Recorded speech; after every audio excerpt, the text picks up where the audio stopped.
Leitura da carta aos Hebreus. Todo sumo sacerdote, tomado de entre os homens, é constituído em favor dos homens nas coisas respeitantes a Deus, para oferecer dons e sacrifícios pelos pecados. Pode compadecer-se dos ignorantes e dos que erram, pois também ele está cercado de fraqueza. Por isso, deve oferecer sacrifícios, tanto pelos seus pecados como pelos do povo. E ninguém toma esta honra para si mesmo, mas somente quem é chamado por Deus, tal como Arão. Palavra do Senhor. Cari fratelli e sorelle, buongiorno. Queridos irmãos e irmãs, bom dia.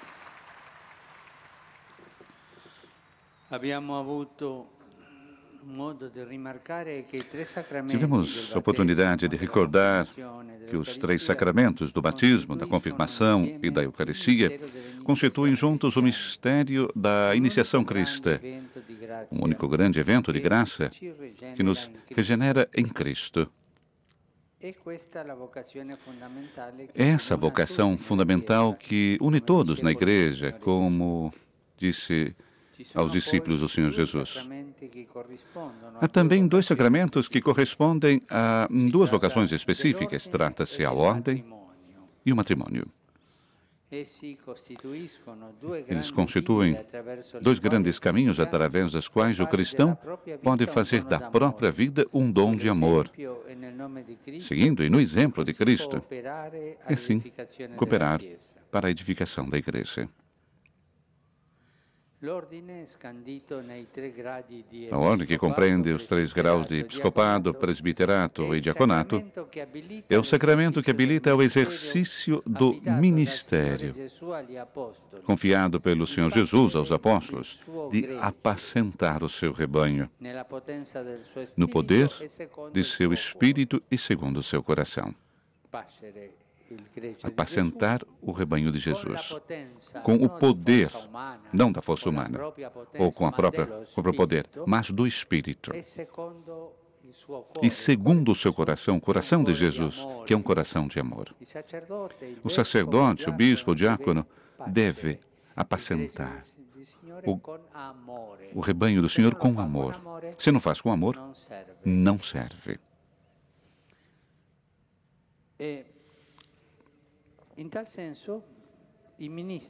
Nesse sentido, os ministros que são escolhidos e consagrados para esse serviço prolongam no tempo a presença e se faz com o poder do Espírito Santo, em nome de Deus e com o amor. Um primeiro aspecto. Aqueles que são ordenados são colocados como cabeça da comunidade. E são a cabeça, sim. Porém, para Jesus, significa colocar a própria autoridade ao serviço, como ele mesmo demonstrou e ensinou aos discípulos com essas palavras. Vocês sabem, os governadores das nações têm poder sobre elas, e os grandes têm autoridade sobre elas. Entre vocês não deverá ser assim. Quem de vocês quiser ser grande, deve tornar-se o servidor. E quem de vocês quiser ser o primeiro, deverá tornar-se servo de vocês. Pois o Filho do Homem não veio para ser servido, ele veio para servir e para dar sua vida como resgate em favor de muitos. Um bispo que não está a serviço da comunidade não faz bem. Um sacerdote, um padre, que não está ao serviço da sua comunidade, não faz bem. É errado. Outra característica que deriva sempre dessa união sacramental com Cristo é o amor apaixonado pela Igreja. Pensemos naquele trecho da carta aos Efésios, em que São Paulo diz que Cristo amou a Igreja e se entregou por ela. Assim, ele a purificou com o banho da água e santificou pela palavra para apresentar a si mesmo uma igreja gloriosa, sem mancha, sem ruga ou qualquer outro defeito. Por força da ordem, o ministro dedica tudo si mesmo à própria comunidade e a ama com todo o coração. É a sua família. O bispo, o sacerdote, amam a igreja na sua comunidade. A amam fortemente, como Cristo ama a igreja. O mesmo dirá São Paulo do matrimônio. O esposo ama a sua mulher, como Cristo ama a igreja. É um grande mistério de amor. Esse do ministério e do matrimônio, dois sacramentos, que são o caminho pela qual as pessoas habitualmente vão como sacramento ao Senhor. O último aspecto, o apóstolo Paulo recomenda ao seu discípulo Timóteo de não esquecer, de reavivar sempre o dom que está nele. O dom que foi dado pela imposição das mãos. Quando não se alimenta o ministério do bispo, do sacerdote, com a oração, com a escuta da palavra de Deus e com a celebração cotidiana da Eucaristia,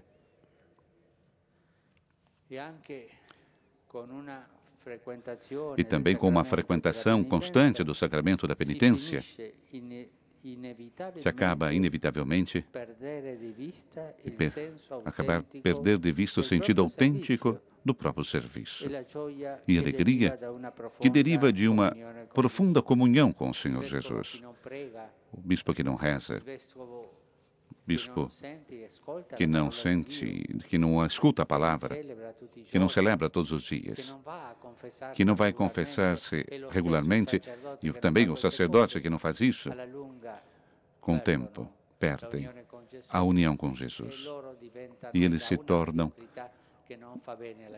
uma coisa de mediocridade que não faz bem às pessoas. Nós devemos ajudar aos bispos, aos sacerdotes, a rezar, a escutar a palavra de Deus, que é o alimento cotidiano, celebrar todos os dias a Eucaristia e ir confessar-se habitualmente. E isso é muito importante, porque vai para a santificação dos bispos, dos sacerdotes. Gostaria de terminar também com algo que me vem em mente. Mas como se deve fazer para se tornar sacerdote? Onde se vende as entradas? Não se vendem. Isso é algo que a iniciativa é do Senhor. O Senhor chama cada um que quer se tornar sacerdote. Talvez alguns jovens aqui que sentiram no seu coração este chamado. A vontade de se tornar sacerdote, a vontade de servir aos outros, nas coisas que vêm de Deus, a vontade de ser uma vida de serviço para catequizar, batizar, perdoar, celebrar a Eucaristia, cuidar dos enfermos. Uma vida assim. Se alguém de vocês sentiu esse chamado no coração, é o Jesus que fez esse chamado. Cuidem desse convite e rezem para que isso cresça e dê os frutos em toda a igreja. Obrigado. Teremos agora, então, a síntese feita em português quando começa a chover um pouco na Praça São Pedro. Vamos seguir, então. Santo Padre, os peregrinos da língua portuguesa presentes nesta audiência testemunham a vossa santidade, sentimentos de gratidão e afeto filial que acompanham com as suas orações pelas vossas intenções de pastor universal da Igreja. No final da audiência, cantaremos o Pai Nosso em latim, que se encontra nas costas do bilhete de entrada. Depois, o Santo Padre concederá a todos os presentes a bênção apostólica, extensiva aos seus familiares, especialmente aos doentes e às crianças. Abençoará igualmente todas as lembranças e objetos religiosos que os peregrinos tenham consigo. Leio agora um resumo da catequese que o Papa Francisco acaba de propor. Feita a iniciação cristã, há 2 sacramentos que abrem ao fiel batizado o caminho por onde pode fazer da sua vida um dom de amor, a exemplo e em nome de Cristo. São a ordem e o matrimónio. A ordem torna capaz de apacentar o rebanho de Jesus com a força do seu espírito e segundo o seu coração. Na verdade, o ministro ordenado é posto à cabeça da comunidade, mas devemos entender este ato de presidir como serviço. Quem no meio de vós quiser ser o primeiro, ensinou Jesus, seja vosso servo. Em virtude da ordem, o ministro dedica-se inteiramente à própria comunidade e ama-a com todo o seu coração. É a sua família que deve amar com amor apaixonado. Isto, porém, sem ceder à tentação de a considerar como sua propriedade. O único e verdadeiro esposo é sempre Jesus, e a Igreja pertence a Ele e forma um só com Ele. Por isso, o apóstolo Paulo recomenda ao seu discípulo Timóteo que não se canse de reavivar o dom que está nele, recebido pela imposição das mãos. O ministro ordenado precisa de contínua conversão e assídua entrega à misericórdia de Deus. E esta entrega é a sua força e também um válido exemplo que pode oferecer aos irmãos da sua comunidade. Hoje, queremos pedir ao Senhor que nunca faltem nas nossas comunidades pastores autênticos, segundo o seu coração. Agora, o Santo Padre saúda em italiano os peregrinos de língua portuguesa. Cari amici di lingua portoghese, che oggi prendete parte in questo incontro, grazie per la vostra presenza e soprattutto per le vostre preghiere.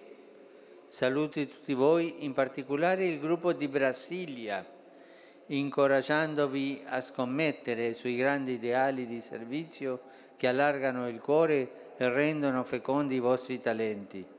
Su di voi e sulle vostre famiglie scenda la benedizione del Signore. Eis a tradução das suas palavras. Queridos amigos de língua portuguesa, que hoje tomais parte neste encontro, obrigado pela vossa presença e, sobretudo, pelas vossas orações. A todos saúdo, especialmente ao grupo de Brasília, encorajando-vos a apostar em ideais grandes de serviço que engrandecem o coração e tornam fecundos os vossos talentos.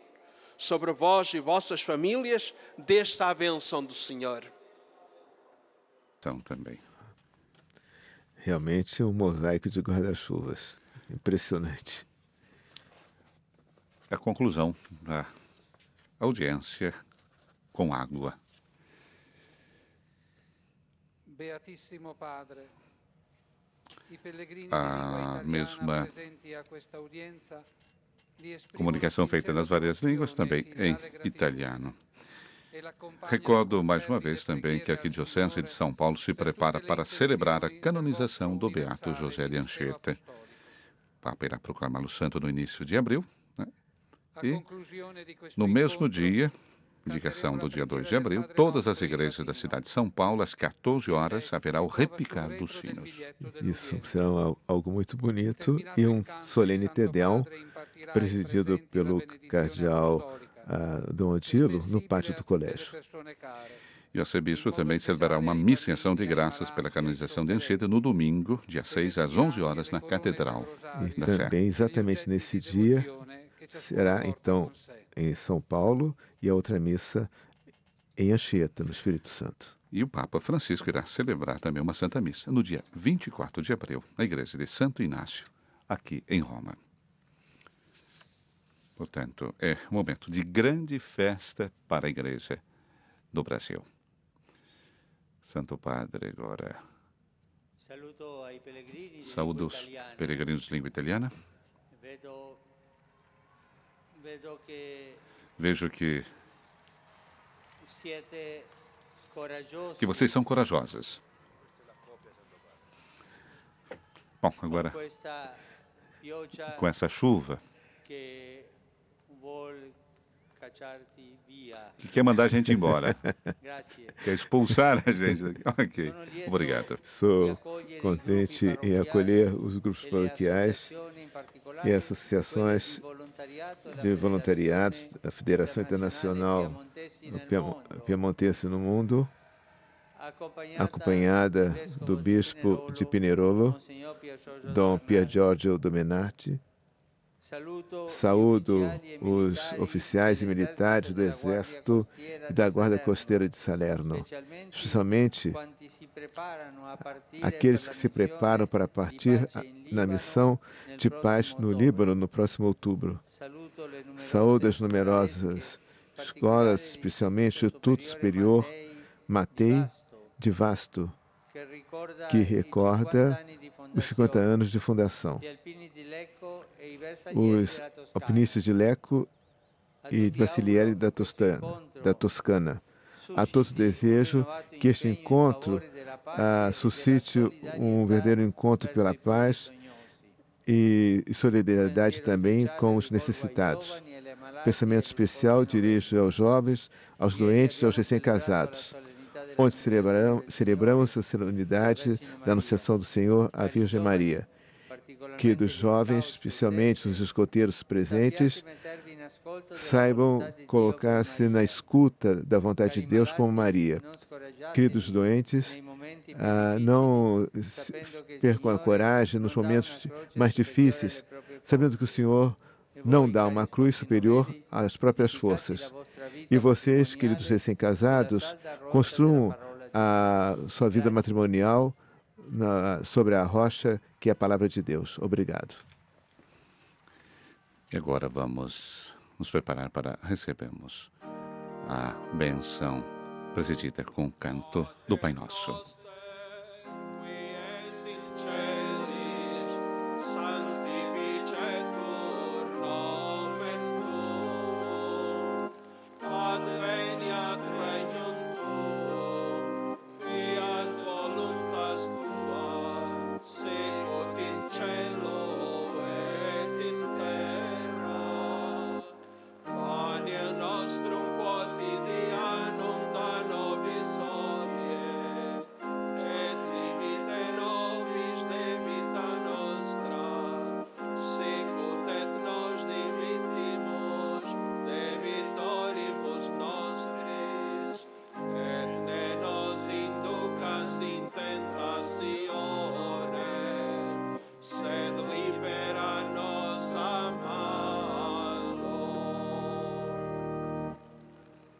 Dominus Obiscum, et cum spiritu tuo, sit nomen Domini benedictum, et hoc nunc usque in saeculum, aiutorium nostrum in nomine Domini, qui fecit caelum et terram. Benedicat nos omnipotens Deus, Pater, Filius et Spiritus Sanctus. Amém.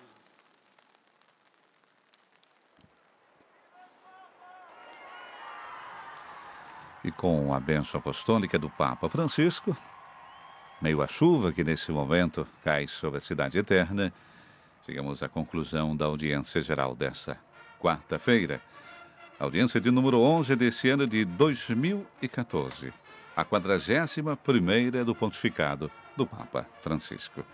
Audiência em que ele centralizou a sua catequese sobre o sacramento da ordem.